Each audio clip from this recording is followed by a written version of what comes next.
सभी भक्तों को मेरा सादर प्रणाम। मैं आज आप लोगों के लिए एक कथा लेकर आया हूँ। सभी भक्त इस कथा को प्रेम से सुनना। भक्तों, कोई भी व्यक्ति गरीब नहीं होता है, उसकी सोच ही उस व्यक्ति को गरीब बनाती है। जो इंसान जितनी बड़ी सोच रखता है, उसे उतनी ही बड़ी सफलता प्राप्त होती है। अगर आप यह कहानी सुन रहे हैं तो इस कहानी को पूरा सुनिए। इस कहानी को आधा अधूरा छोड़कर जाने की गलती मत करना, क्योंकि इस पवित्र कथा को पूरा सुनने से मनचाहे फल की प्राप्ति होगी। इसलिए इस कथा को पूरा सुने। आप शिव भक्त हैं तो भोलेनाथ का अनादर ना करें। आज हम इस कहानी के माध्यम से ऐसी बात बताने जाएंगे जिससे हम आपकी गरीबी को हमेशा के लिए समाप्त कर देंगे और फिर जीवन में कभी भी गरीब रहना नहीं पड़ेगा। आज की कहानी बहुत ही ज्ञानवर्धक और प्रेरणादायक कहानी है, तो इसलिए आप इस कहानी को पूरा सुने और पूरा ध्यान से सुने। तो हम कहानी को प्रारंभ करते हैं। एक समय की बात है, भगवान शिव और माता पार्वती चारों धामों की यात्रा कर रहे थे। चारों धामों की यात्रा करते समय उन्हें काफ़ी तेज प्यास लग जाती है। तब भगवान शिव और पार्वती दोनों मिलकर भेष बदलकर पृथ्वी पर एक घर की खोज करने लगते हैं। बहुत तेज धूप होने के कारण सन्यासी ने कहा, शिष्या, हमें आसपास कोई घर दिखाई नहीं दे रहा जहां जाकर हम पानी पी लेते।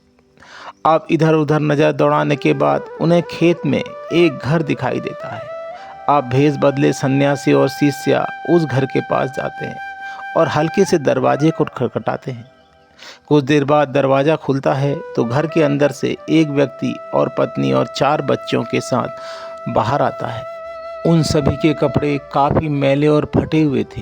शिव सन्यासी ने कहा, मैं बहुत प्यासा हूँ, मुझे बड़े जोर की प्यास लगी है, हम दोनों को पानी पिला दो। उनके आग्रह करने के बाद वह व्यक्ति अपनी झोपड़ी से एक लोटा पानी ले आया और बड़े ही प्रेम से पानी पिलाया। पानी पीने के बाद शिव सन्यासी पूछते हैं, जो सामने खेत दिखाई दे रहे हैं वह किसका है? उस व्यक्ति ने जवाब दिया, संत, यह मेरा खेत है। तो शिव सन्यासी ने कहा, यह खेत बंजर क्यों है? इसमें फसल क्यों नहीं उगती? तुम लोग जीवन यापन कैसे करते हो? तब उस गरीब व्यक्ति ने कहा, संत जी, हमें मेहनत करने की कोई आवश्यकता नहीं। हमारे पास एक दुधारू गाय है, वह दिन भर में 6 लीटर दूध देती है। उसी दूध को बेचकर हमारा गुजारा बसर चलता है। यह सुनने के बाद सन्यासी ने कहा, चलो अच्छी बात है। फिर सन्यासी और व्यक्ति में काफ़ी सारी बातें होती रही। फिर उस व्यक्ति ने शिव सन्यासी से आग्रह किया, संत जी, आज रात आप हमारे यहाँ रुकिए, आज रात ही हमारे घर ही बिताएं और मुझे सेवा करने का अवसर प्रदान करें। इस पर शिव सन्यासी मान जाते हैं। अब सन्यासी और पार्वती शिष्या उस व्यक्ति के घर रुक जाते हैं। अब उस गरीब की पत्नी बड़े प्रेम से भोजन बनाती है और शिव सन्यासी और पार्वती शिष्या को खिलाती है। भोजन के बाद घर के सभी सदस्य सोने चले जाते हैं। जब आधी रात होती है तो शिव सन्यासी की नींद खुलती है और वह धीरे से अपनी शिष्या के पास जाते हैं और शिष्या को जगाते हैं और धीरे से कहते हैं, अब हमें यहाँ से निकल चलना चाहिए, हमें इस व्यक्ति की गाय को लेकर भी चलना है। यह बातें सुनकर शिष्या घबरा जाती है और सोचती है, मेरे प्रभु इतने ज्ञानी हैं, वह तो पाप करने के बारे में जीवन में सोच ही नहीं सकते और आज गाय को चोरी करने के लिए कह रहे हैं। शिष्या बहुत बड़ी उलझन में पड़ जाती है कि अब क्या करूं।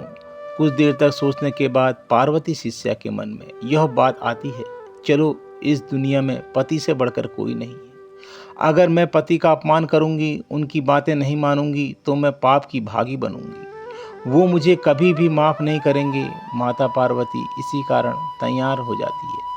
फिर शिव सन्यासी, पार्वती शिष्या दोनों मिलकर उस व्यक्ति की गाय को लेकर जाने लगते हैं। काफ़ी दूर चले जाते हैं। चलते चलते वो इतना दूर चले जाते हैं कि गाय वहाँ से वापस ना जा सके। अब दूर जाने के बाद सन्यासी ने गाय को छोड़ दिया और दोनों आगे की यात्रा में चल पड़े। यह सब देख पार्वती शिष्या को बहुत दुख होता है कि वह व्यक्ति कितना गरीब था। आय का एकमात्र स्रोत उसकी गाय थी। आज हम उसे भी लेकर चले आए। मेरे स्वामी ने उसके साथ बहुत ही गलत किया, लेकिन ऐसा क्यों किया?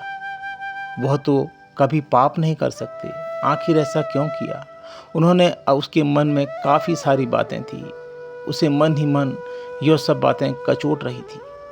इस प्रकार इस बात को 10 साल बीत जाते हैं। इन 10 सालों में प्रभु कैलाश पर्वत पर तपस्या में लीन हो जाते हैं और फिर माता पार्वती के मन में यह प्रश्न आता है कि उस व्यक्ति का क्या हुआ।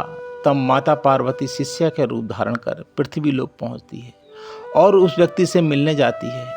वह देखती है कि जहाँ पर एक झोपड़ी थी वहाँ एक बहुत सुंदर आलीशान घर है और घर के सामने फलों का बगीचा था जिसमें बहुत सारे मीठे मीठे फल लगे हुए थे। यह सब देखने के बाद शिष्या सोचती है उस दिन हम उसकी गाय ले गए तो उस व्यक्ति ने अपने जीवन यापन के लिए खेत बेच दिए होंगे और यहाँ से कहीं दूर चला गया होगा। यह सब सोचते हुए पार्वती शिष्या वहाँ से जाने लगती है, लेकिन जाते जाते रास्ते में उसे उस व्यक्ति मिल जाता है। तो वह उस व्यक्ति से कहती है, शायद आप मुझे पहचान नहीं रहे हो, लेकिन मैं आपको भली भांति पहचान रही हूँ। वह व्यक्ति बोला, नहीं, मैं आपको कैसे भूल सकता हूँ। उस दिन आप हमारे घर आए थे और बिना बताए चले गए। उस दिन हमारी गाय भी कहीं नहीं चली गई। तब पार्वती शिष्या ने उस व्यक्ति से पूछा, अच्छा यह बताओ आप इतने धनवान कैसे बन गए। तब वह व्यक्ति बोला कि जब मेरी गाय मेरे घर से चली गई तो हमारे पास जीवन यापन के लिए कुछ भी नहीं बचा। हम भूख के मारे बिलबिलाने लगे, मेरे बच्चे भूखे तड़पने लगे। मैं अपने जीवन यापन के लिए लकड़ियां काट कर बेचना शुरू कर दिया। लकड़ी बेचकर कुछ पैसे एकत्र करने के बाद मैंने अपने खेत में फसल बोई। अब वह अनाज को बेचकर मैंने अपने खेत में बगीचा लगाया और धीरे धीरे इस शहर का फलों का मैं सबसे बड़ा व्यापारी बन गया। तब उस शिष्य ने पूछा, यही काम आप पहले क्यों नहीं किया। अगर पहले किया होता तो आपकी गरीबी बहुत पहले ही खत्म हो गई होती। तब उस व्यक्ति ने कहा, जब हमारे घर में गाय थी तो मैं सिर्फ उसी गाय पर आश्रित था। मैं कोई कार्य नहीं करता था, लेकिन जब हमारे घर में एक गाय चली गई तब मैंने कार्य करना शुरू किया।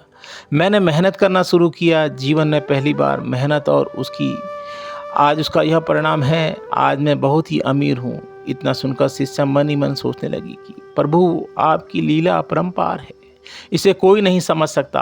और वह पुनः वहाँ से कैलाश पर्वत के लिए प्रस्थान कर गई। तो भक्तों, इस कहानी से हमें यह सीख मिलती है कि व्यक्ति को हाथ पर हाथ धरे बैठकर अपनी गरीबी का रोना कभी नहीं रोना चाहिए। जब तक व्यक्ति कोई कार्य नहीं करेगा, मेहनत नहीं करेगा, तब तक उसकी गरीबी दूर नहीं होगी। गरीबी दूर करने का सबसे बड़ा जरिया है मेहनत। आप किसी चीज़ पर आश्रित ना हो, किसी चीज़ को लेकर कहीं तक सीमित ना हो, उससे आगे बढ़ें तो आप अपने जीवन में अवश्य सफल होंगे। भक्तों, इस वीडियो को बोलते समय अगर कोई त्रुटि हुई हो तो मैं आपसे क्षमा मांगता हूँ और भगवान भोलेनाथ से प्रार्थना करता हूँ कि भोलेनाथ सभी भक्तों को खुशहाल रखना। वीडियो पसंद आए तो कमेंट बॉक्स में हर हर महादेव जरूर लिखना। हर हर महादेव।